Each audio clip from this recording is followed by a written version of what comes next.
Welcome to Make the Grade with the success doctor, Steven Greene, where you'll discover actionable strategies to help your student to reach their academic goals, to excel at standardized testing, and to plan for the college admissions process painlessly.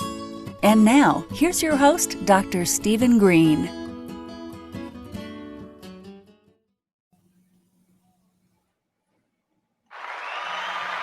Yes, the excitement builds. Welcome, everyone. Education Live. I got a special guest today in the studio, Sarah Morphew. I hope I'm saying that right. And Sarah, welcome. Great to have you. Steve Greene here from Make the Grade. And a couple real big things happened in the education world. I'm going to get into them a little bit later and tonight. Big announcement from the ETS. Big announcement from the test prep company dropping the essay on the SAT. Can you believe it? They've been talking about it for a while, and frankly, this was a big surprise to me because I don't think most colleges really care about it in terms of admission, but it's still a big announcement. They come public with it. Won't affect the next couple tests, but it'll go into effect in the fall. Also dropping the subject tests, another big stressor. You can cross off your list. And talking about stresses to cross off your list, my guest today, Sarah, is a specialist in this inner peace, finding self-love, self-acceptance, compassion. Hang on, I'm trying to find left my radio on. I apologize. Here, I'll go turn it off in a second. Anyway, so my guest, Sarah Morphew, she's a writer, a photographer, and an inner peace guide. Just saying it sounds nice. Certified mindfulness and meditation instructor. Provides simple research-based techniques that have been shown to help us focus attention, reduce stress and anxiety, avoid burnout and overwhelm, experience more feelings of calmness and joy, improve memory, sleep, and overall well-being. Whoa, I think a lot of people can use that in this day and age, and so on and so on. Sarah teaches tools for inner peace, self-love, self-acceptance, self-compassion, helps seekers find true peace in the present moment. You can stop chasing happiness and love yourself exactly as you are. So a lot of peace, acceptance. Sarah, tell us what you do. Tell it in your own words. That's me reading an introduction, but how would you describe what you do?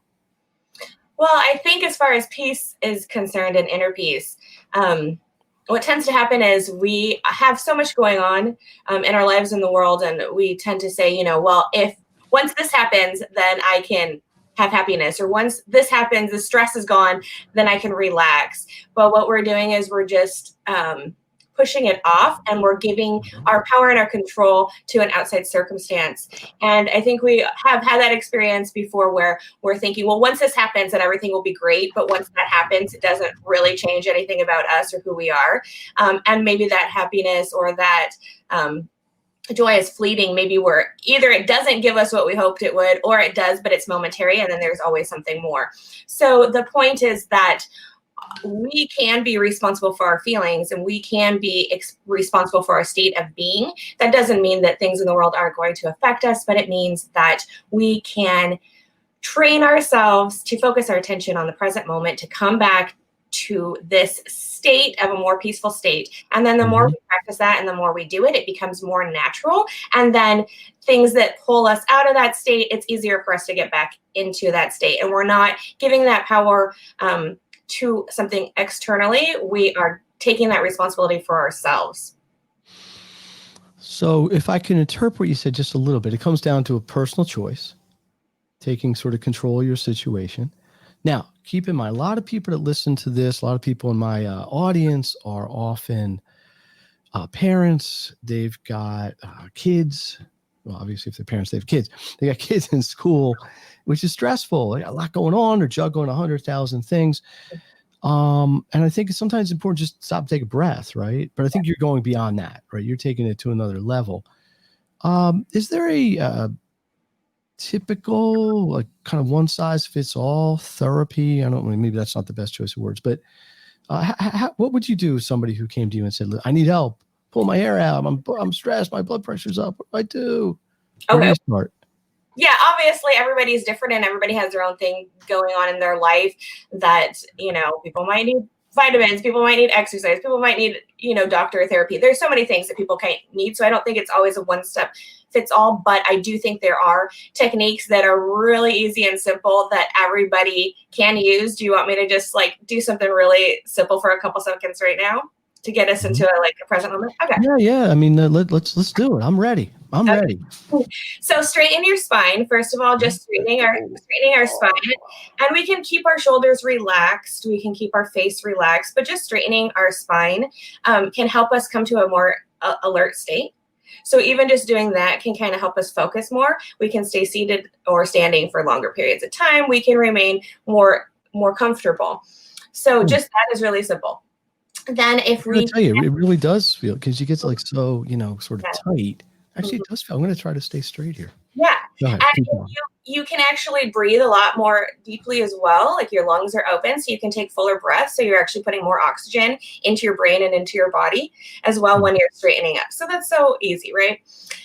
So now I'm going to have you just kind of notice where you're at. Just notice the room you're in. You can notice your hands, what they're touching. You can notice the feeling of your clothes against your skin. And you start to just kind of become, you kind of get out of your head a little bit and come back to the moment, come back to where you're at right now. And even just trying to focus our full awareness on one full and complete breath. So just right now, I'll have you just comfortably take a breath, hold it in a second, and just fully release it. And try to put your full awareness onto your breath. So go ahead.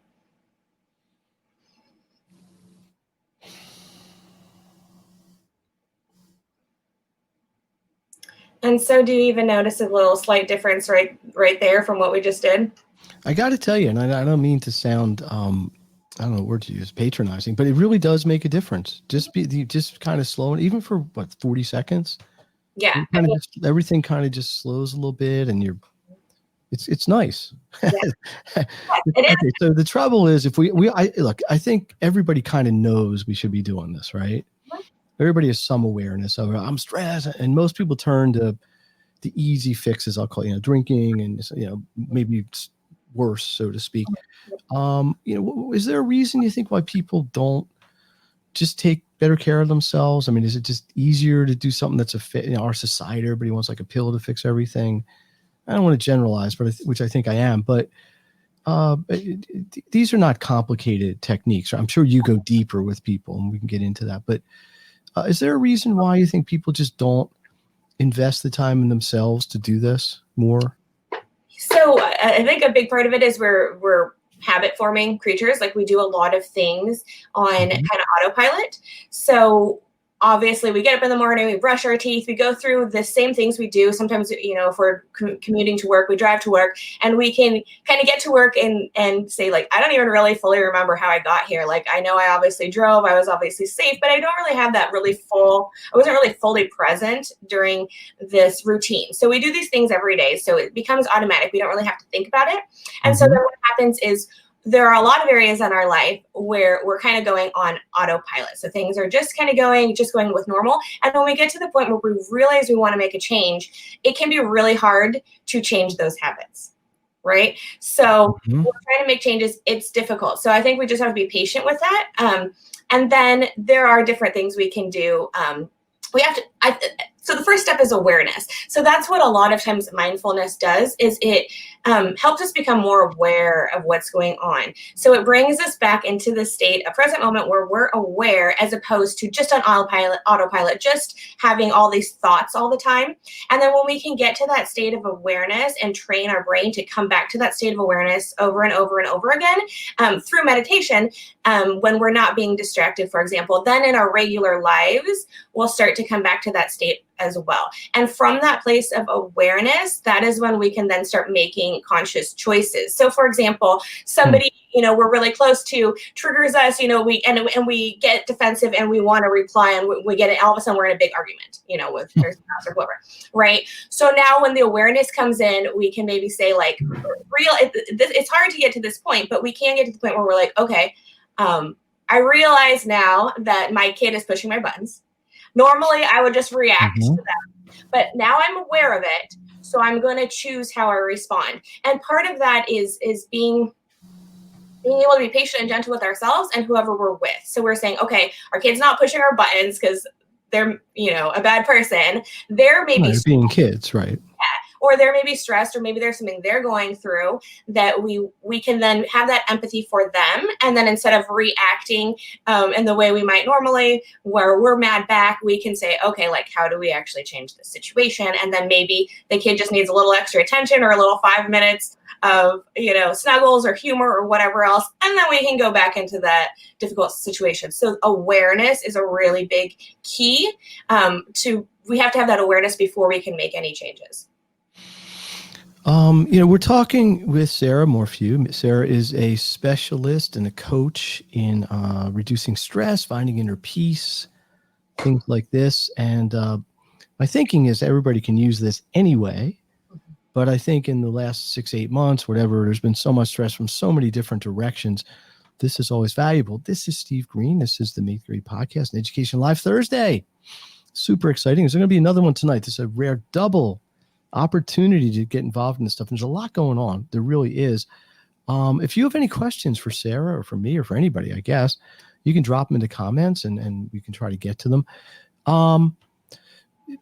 Is there such a thing as like the family that tries to de-stress together is happier? Like, is it good enough if, let's say you got a mother at home with the kids and she's just getting to her wit's end and she said, I just need 5 minutes, kids. And she goes in the bedroom or whatever and meditates or breathing exercises and then come back in and she's right in the same environment. Mm-hmm. So is there a value? I got to think there is, but how could you kind of bring everybody into this where everybody just says, okay, let's just reset or whatever? Is this something that you coach people on or you could? Yes. So I think the mom in the family is a really great place to start because I think she has a lot of interaction with the kids. And, as we know, kids model us and what we do. So when we're reacting or acting in healthy ways or modeling healthy behavior, then that has a big effect whether we're actually teaching it or not. And of course, I'm in a family where my husband does not want to meditate. My son is 7. He does not want to meditate, of course. But there are like fun games and things you can do with kids. It depends on the age of the kid. And it depends on the person themselves. So some people are going to be really interested in it. Some people are going to not be for whatever reason. But my husband, I think, is naturally able to really come and be in the present moment where I'm a lot in my head. So I think it depends on the person a little bit. But my son, for example, I can tell that these techniques make a big difference for him. But for him, for example, I'm not going to have him sit and breathe with me. It's a little hard for him. I think at 7, if he was older, that would be easier. But there's one where you like have him lay down on the floor and you put a stuffed animal on his belly and then he watches the stuffed animal like move up and down while he breathes. And he really likes that. He gets his little and it's like a rest. Do you know what I mean? It's within the busy school day because he's doing virtual school at home with me right now. In the busy school day, he's taking that minute, even if it's 1 minute or 2 minutes or however long he'll stay there. And you can tell that he's kind of rested afterwards. And there are fun games you can play. There are so many things available as far as like books for kids and mindfulness and things like that. So there are easy, fun ways you can get little kids involved where they don't really know what they're, doing, but they're still doing that. And anybody can learn to take a breath or can learn to count their breaths when they're upset and things like that. So you kind of have to cater to the person. But I think the mom makes a really big difference, or the dad, like anybody who's interested can bring that back to their family and kind of model that. And when they're in a less stressful state, everybody's going to feel it. So somebody has to take the lead, I guess, is basically what you're saying. I would think there's an accumulating effect here. I think if you do this once, you're going to get a benefit. I mean, even just like this, it's like, it feels nice. It sort of just breaks the pattern. But do you find that people who do this habitually and, are just in a more relaxed state generally, or are less affected by stressors on the outside? Is there an accumulating or compounding sort of effect here? Yes. And studies actually have shown that when experienced meditators, so people have practiced a lot, it actually changes their base state. So they're having the same benefits of meditation, even when they're just in a restful state, but not actually meditating. So yes, it does. And for example, if you just now think about throughout your week, if you, every once in a while, you think to yourself, oh, I should straighten my spine, and you straighten your spine. It's not like you're doing it. You have to, I'm never going to have an unstraight spine again. I'm never going to have stress again. But it's like, if you can remember throughout your day. So the breath can be a great anchor. So it's like bringing our attention. So when we think, oh, I'm getting a little stressed. I'm going to take that break. Then you can say, okay, well, what am I going to do? Okay, I'm just going to take a breath. So it's like once you have some techniques, you just have them. So whenever you remember them, you can use them.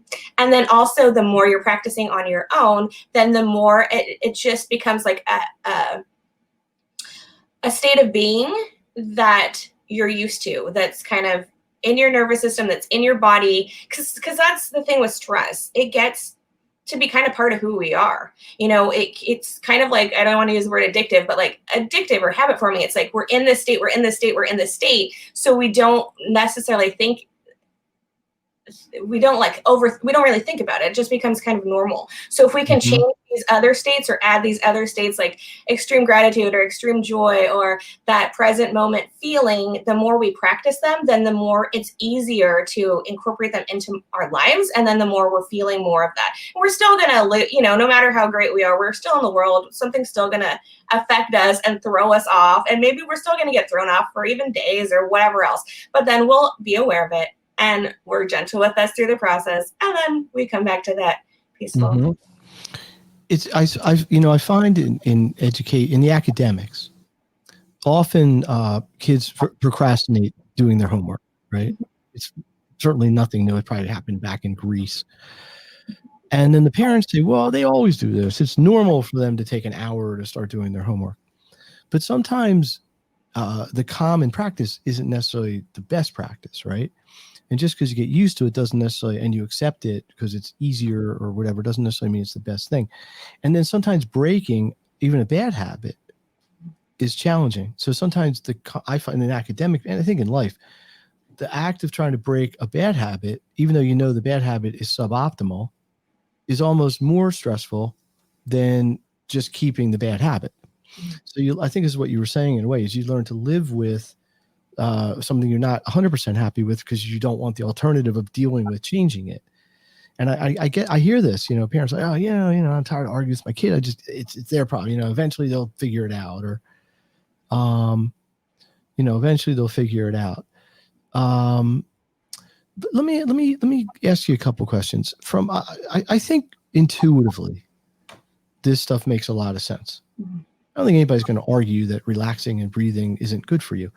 There is a lot of science that backs this up, and there's a lot of medicine medical research maybe that backs this up. You want to talk about that at all? Or what maybe medical? Because some people say, "Well, my doctor doesn't tell me to do it. I'm not going to do it," and I'm not questioning that. I'm just saying, but this isn't something that is just about a feel good, woohoo, hey, let's meditate kind of thing, right? There's science that supports this.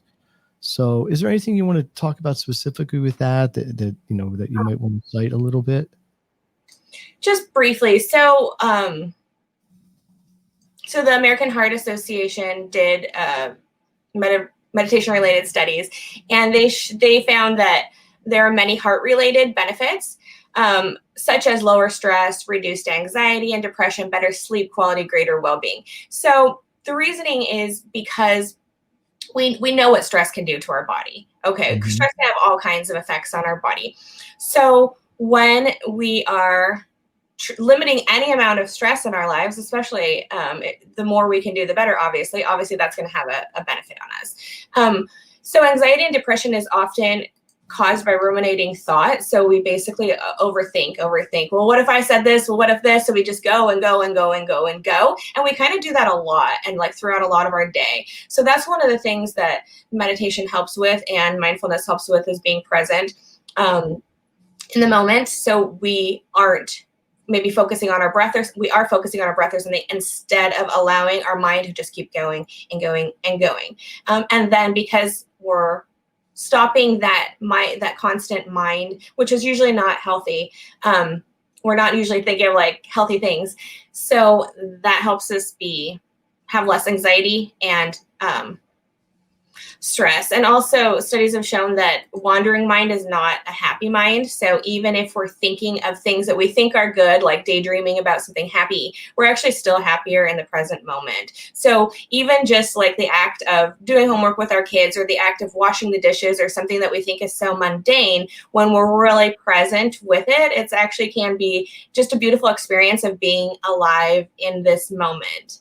So that's part of the thing about mindfulness too, that I think is so powerful, is there's so many moments that we miss in our lives, so many beautiful moments with our kids or otherwise, that we're just busy. We have to do the next thing. We have to make the dinner. We just got home from work. We're all stressed. There's so many electric bill, whatever. Exactly. Right? There's always so many things. And so we're just kind of distracted. So if we can be present with, our kids especially, it's just such a beautiful experience to notice little things and to really enjoy these little moments that are so easy to pass.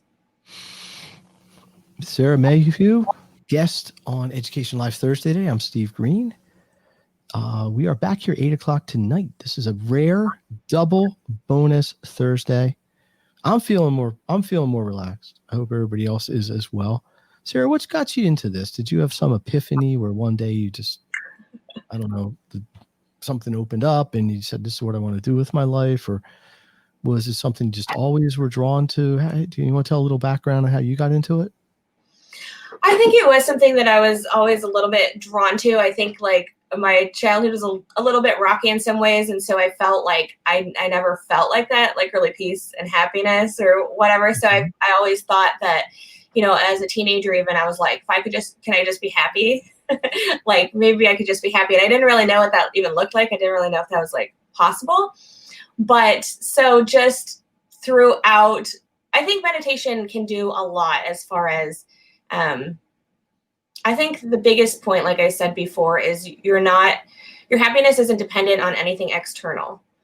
So if you can learn how to feel happiness, then you can always learn how to feel happiness. And we also are human. We're going to have so many difficult emotions in our life, and we have to accept those too and love ourselves through them. And one story of mindfulness that I love, I think it was a monk who was like, I have anxiety. I can't, this is a problem. And his teacher was like, yeah, but use the anxiety. You can't just take the anxiety away. Use that as a tool to just breathe through it. It's going to be there. You just breathe. That's that acceptance sort of thing. Acceptance a lot too. Yeah. Interesting. Wow. Where do you see this going? I mean, you think people are adopting what you're doing? I mean, is it something that you have to convince people to do, or is it more just people are drawn to this? What are you finding out there sort of in the general public, so to speak? So I think it depends on where we're located. I think in the general public, on the online world and stuff, I'm seeing it as really, really trendy. There are Netflix shows about meditation. There are apps about it. It's even in my iPhone, comes with my iPhone. So it's it is really trendy. And I think it's all about finding what works for you. So for some people, an app's going to be great. For some people, maybe they want to learn a specific type of meditation. So it depends on who you are and what you want to do. But I'm also in a small town in the Midwest, so I don't think it's as popular or trendy here. So I'm doing it with school districts, which is good because people are starting to see the research around it and starting to kind of accept it more. So I'll have a lot of people who have never experienced it in any way and don't know what it is and probably think it's weird or have these different, people can think meditation is so many different things. But it's really, I love the definition that meditation is a family of techniques that allow us to focus our attention, basically. Just focus our attention without that ruminating discursive thought, without judgment, without overanalyzing anything, just focusing our attention. So it's really simple. And I think that it is being more and more accepted. Talk about the work you do in schools. So you go into, I don't know if anybody's going into schools much now, but you would normally go into a school and work with a class of children, or is it you would say teach the teachers and then they would secondarily apply the techniques? How does this work? A lot of what I have done is teaching staff and giving them tools for themselves as a kind of self-care for themselves, and so that they can show up better and so that they can use these techniques in the classroom. And then I do give some stuff that they can use in the classroom as well with their students. Okay. So it's a little bit of both. So it goes back to the sort of classic, you can't take care of others unless you can take care of yourself. Exactly. First and sort of thing. Teach others unless you have experienced it, I think, too often. Yeah, right. Well, you have to believe in it. I think part of the belief comes from a self experience. Interesting. Do you have anything going on you want to share with the listeners? Do you have a workshop? You have a class? I mean, is there anything people might be able to take advantage of if they wanted to work with you or something? So I'm working on my website right now, and I want to put, I have some, and I'm putting free tools basically on there so anybody can use them. And then also I do work with people one-to-one usually, and then we can do either like 8 weeks or 6 months and go kind of deep. We do a lot more than just mindfulness and meditation. It has to do with, how to process feelings in a healthy way, how to create the feelings we want to create, getting clear on what we actually want. A lot of times we're just kind of going through life, but we don't really know what we even want or who we even want to be. And then, of course, I work with school districts or organizations, businesses, anybody else, caregivers in particular, just because I feel like they really need it right now. They're doing so much, and we really need this. So I do things for free. I do things for groups, like they hire me, and then I teach the entire group, usually on Zoom. And then I also work with people one-to-one. Is the website ready to go, or is that still under construction? Yeah, it's up and it's going, but I'm still making changes to it. So it's a work in progress. Yeah. Well, we can put the website in the chat and in the comments, and hopefully people will take advantage of that. We're going to wrap it up in a couple minutes, but anything else you want to talk about? Anything new and exciting in your life or meditation world? I mean, meditation's been around for thousands of years, but it is definitely, in the Western world, I guess. I was in Japan for a long time at one point, and you would commonly see people just in the middle of busy streets. I mean, they have, I think there's like 11,000 shrines and temples in Japan. It's not a very religious country. It's very interesting. They're mostly Buddhists or, I forget the other, Shinto, maybe saying it wrong. But anyway, both the religions are sort of non-theist. So it's more of like an internal thing. They don't really have like a god in the Judeo-Christian sort of sense. Anyway, but they'll have shrines everywhere. I mean, you're walking down the street, there'll be like traffic going, and they have a little thing, and they'll light incense. They'll just stand there. I mean, you think, how does this person get any kind of calm? And just they brought up, they raised this way, and they're used to it. And they have some of the fancy temples and shrines are really, really elaborate. You'll see hundreds of people sitting there and doing whatever their equivalent of prayer is. I guess I use that word. So I think some of this is cultural, maybe not 100%. Some of it's individual. Some of it's family. You don't want to be a meditator. You get that sometimes from people, or, I didn't do this when I was growing up. Why would you?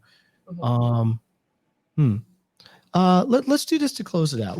What if you could give one, or maybe even two? I'll give you two, but one big suggestion to people. Something they could just, very simple. We started a little breathing exercise, a little spine straightening. If there's one thing people could just carry with them coming out of this conversation, maybe just make their day better, their week better, what would you suggest? I mean, you probably got a lot of things, but can you think of one? Yeah, just think about simplicity and ease. So if we try to change a bunch of things or change something big and dramatic, it's going to be difficult to do, and it makes it easier for us to be harder on ourselves when we don't do it perfectly. So I would say pick one thing that's really easy. So my suggestions would be, just to make it easy, like take a full breath, or sit for several minutes and just breathe quietly.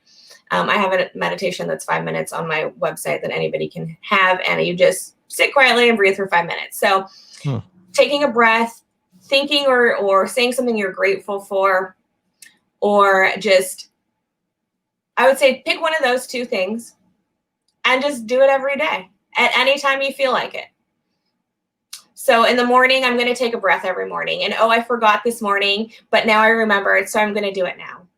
Do you know what I mean? Something really small, because and then maybe we can remember 10 times throughout our day to take that breath. And so the breath is that anchor to come back to the present moment. So that would be something that would be really easy to just try to be gentle with yourselves and do something, one little thing, as often with you as you can. So listen, it does not have to be complicated, right? It can be very simple. Maybe simple is even more powerful than complicated in a sort of convoluted, paradoxical sort of way, but that's what a lot of this stuff is. You got to slow down to be able to get everything in. Sarah Morphew, thank you so much. I really appreciate you taking time to come on. I want to wish you luck with your new website. Definitely share it. Let us know what's going on. Tonight, Katie K. May, guest on Education Live Thursday. She is no stranger to the show. She's been on the podcast. She was a featured speaker at the Back to School Virtual Summit. Her thing is helping teenagers cope in today's crazy world. She runs a couple centers where people meet live and build this up. She's also, of course, like everybody else, had to take her message online. I think if you're a teenager or you got a parent with a teenager and you know that's a little crazy, I've been there twice. You probably want to catch Katie. So that is it for today. Everybody can go back to lunch or back to your morning, whatever you're doing. Remember, take a deep breath. Let's end with a deep breath. Sarah, take us through a 30-second breathing exercise, and then we are going to roll it out here. Let me see if I got some sort of meditation music here. I think I do somewhere. Yeah, let's see. How's this sound? Okay, so just straighten your spine. Put your feet flat on the floor if you can. And just close your eyes or keep them half closed, just looking at a spot a little bit ahead of you. Straighten your spine, relax your shoulders, relax your face, and just take a deep breath, fully aware.